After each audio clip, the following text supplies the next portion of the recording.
Hi friends, గోధుమ రవ్వ సేమియా ఉప్మా ఇలా ఒకసారి ట్రై చేసి చూడండి. చాలా బాగుంటుంది.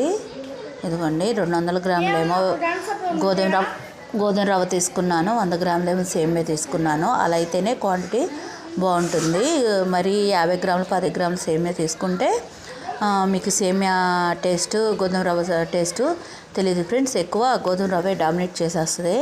ఇదిగోండి వేరుశెనగ గుళ్ళు, పచ్చిశనగపప్పు, ఆవాలు, నా దగ్గర టమాటాలు లేవు, కొంచెం టమాటాలు, అల్లం కూడా వేసుకోండి ఫ్రెండ్స్.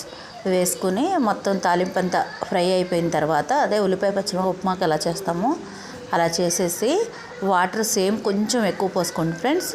చక్కగా విడిపోతూ వస్తుంది. గోధుమ రవ్వ కదా మగ్గిపోయి ఎసరు కాగానే రవ్వ వేసేసి ఒక 5 నిమిషాలు మంట మీద మీడియం మంట మీద పెట్టండి ఫ్రెండ్స్. ఉడికిపోయిన తర్వాత కొంచెం కొత్తిమీర వేసి దించేసుకోవడమే. చక్కగా పొడి పొడిలాడుతూ మంచి టేస్ట్గా ఉంటుంది ఫ్రెండ్స్. వీడియో ఎలా ఉందో చెప్పండి. నచ్చితే లైక్ చేయండి.